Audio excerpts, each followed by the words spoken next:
All right, guys, what's going on? Welcome in. So look, as we all know, this offseason for the New York Jets is absolutely key. It's critical if the team wants to start turning this thing around. Okay, not only are we just coming off of a 2-win season, a 2-14 season, but we have a brand new head coach coming in the building. We have a question mark at the quarterback position. We have 2 brand new schemes that will be implemented on both sides of the football. So the Jets need to have as many opportunities as they can to really get this thing going in the right direction. So with that being said, I really wanted to talk about a couple players that are currently on the Jets roster that I feel like the Jets could possibly part ways with to help recoup some money to help this team in the long run as it pertains to free agency. So let's get into it. So to add some context, the Jets are projected right now to be a top 3 team in available cap space, all right, sitting around the range of $60 to $65 million. So we have a lot of money to work with. Let's not kid ourselves. We're in a really luxurious position. It's not like we're over the cap or some horrible situation like the Texans are in or the Saints are in or something like that, where we're going to have to make $15 million in cuts just to sign the draft class. We're not in that position in the least, all right? But we don't have big contracts in the books either. That's a plus. Right now, the biggest projected cap hit for the team in 2021 is Jamison Crowder, which is around $11 million. And then right behind him, it's Sam Darnold, just under 10. So let's talk about a few of these contracts and see if the Jets could cut bait with a couple of these guys. So the first player I would look to move on from personally is defensive end Henry Anderson. When I'm looking at Robert Saleh's base 4-3 cover 3 system that's going to be implemented next season, this is a defense that relies so much, or a defensive system rather, that relies so much on the defensive ends getting after the quarterback, right? Creating that havoc, creating chaos for opposing quarterbacks. I don't see it with Henry Anderson being that consistent 4-3 hand in the dirt edge rusher. I mean, he's coming off a season where he had half a sack. He played in 16 games and he has half a sack. And then you're looking at the contract situation, right? The contract that Mike McCagnon gave him a couple years ago. He's getting paid $9.5 million this year. And for me, I want the production to match the price tag, and $9.5 million I feel like should be worth more than half sack, especially at the defensive end. You have question marks about scheme fit. I think Anderson, if the Jets part ways with him, they'll save around a little over $8 million, and that's a lot of money. It's not a lot of money in the grand scheme of things, but as far as tacking that on to what we have already available, when you're looking at potential free agents that we could bring in, guys from San Francisco, cornerbacks, wide receivers, this team has so many holes on the roster that we need as much money as possible to really just extend this leash for Joe Douglas to get his guys in the building. Next up, guard Alex Lewis. If the Jets were to part ways with Lewis, it would save around $5 million. Now, again, it's not some substantial amount of money compared to some guys around the league, but when I look at the production from the interior of the offensive line, last year, it was a complete joke, right?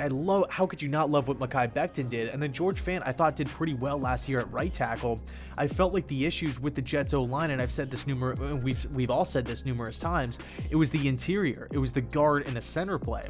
I'm looking at the roster right now. We invested a 4th-round pick in Cam Clark out of Charlotte, a guy who has a really high upside, a guy who had a nice, productive college career, who barely got any time under Adam Gase. I want to see what Cam Clark can do. I mean, this isn't some undrafted guy trying to make the team. He was a 4th-round pick. Like, I want to see what he has. Again, he showed a lot in college. And then, of course, Pat Elflein, a guy who actually, I really liked that move when the Jets claimed him off of waivers from Minnesota, and people were like ragging on me like, oh, this guy sucks, get ready to watch your quarterback get killed.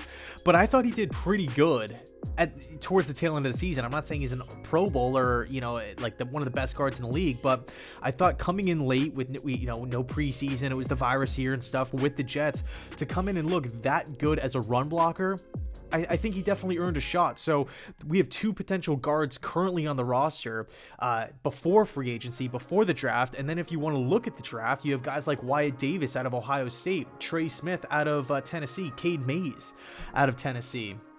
There's a lot of different guys, but the bottom line is this: we need to do a better job of protecting whoever's under center next season in the interior of the offensive line, right? I mean, again, I love the tackle play. We have both of those guys under contract. I like Cam Clark, on a rookie deal. We don't really know what he brings to the table. I think Pat Elflein's he's done a solid job. He definitely should be in the mix to start next season.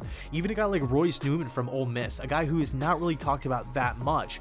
He's a versatile guy, played some guard, played some tackle, and did really well in pass protection, but he projects more to the NFL as a guard. Last but not least, another guard, Greg Van Roten. If the Jets were to part ways with him, it would save around $3.4 million.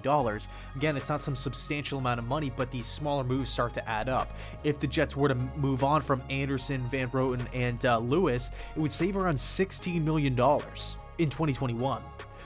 You're looking at potential free agents out there. There's some not only just big names, but there's some really, really good system fits out there as well. And for a team right now in the New York Jets that it's coming off of a 2-win season, we need as much help as we can possibly find. There's going to be system changes. We have to get guys in the building that fit the system. It's important for guard depth, right? That offensive line depth, but the Jets are just in that position where they can upgrade at these spots and save money at the same time. There's so many available guys. It's important. It's key, and especially when you're looking at the offensive line, it doesn't matter if it's Sam Darnold next year, Zach Wilson, Deshaun Watson, Justin Fields, Trey Lance, whoever it may be. We need to protect the quarterback. One of the biggest arguments that Sam Darnold fans really, they bring to the table all the time is that he has no offensive line. He hasn't had any sort of protection. The kid is running for his life essentially every snap. Now this season it did get better at the tail end of the year, but I mean, look at the Todd Bowles season, his rookie year, even 2019, the offensive line play, the interior needed work. And then, of course, with Mike LaFleur's offensive West Coast system that's going to be installed, everything is predicated on offensive line success, right? We have to win in the trenches. We have to open up these holes for running backs. We have to be able to protect the quarterback on a 3-step drop under center. If those things aren't happening, then the offense will continue to stall. And we might bear witness to exactly what happened last year, where they struggle to pick up a first down. If the offense gets 20 yards, it's absolutely mind-blowing. So just a couple guys to keep your eye on. Another guy I want to mention too is CJ Mosley. This is a guy right now where I feel like fans could be on both sides of the spectrum with this, right, as far as keeping him or cutting him. Because you're looking at what he did in Baltimore, and he was absolutely dominant, right? Great tackler, great in coverage, multiple-time Pro Bowler. He was a staple of the Ravens defense. Signs a huge mega deal with Mike McCagnon a couple years ago, going into 2019, and he gets hurt in the first game. He misses the entire year, comes back at the end, gets hurt again. So very, very uneventful year one with the Jets. And then year two happens, 2020, and then he opts out. So it's been forever. It's been so long since he's played football at a high level. It's been essentially 2 full years. And CJ Mosley, again, he's on a huge contract. As far as the 2021 cap hit is concerned, it's not that bad, but this is a contract that extends into the future, like 2022 and whatnot. So it's just something to keep your eye on. I just don't know if Joe Douglas, this isn't his signing. He didn't bring him in. We don't really know how Robert Saleh feels about CJ Mosley at this point in time. Does he want to keep him around? So just a question I'll pose to you guys. I'm still kind of on the fence about it. I still want some time to think about it. So I'll leave it there. Let me know your thoughts down below in the comment section. Which moves would you make to possibly save some money for this Jets team? We're a 2-win team right now, so it's clear, it's evident that the Jets need to get some new faces in the building to help jumpstart this rebuild. So thanks so much for watching. Thanks so much for sticking with this channel. And as always, go Jets.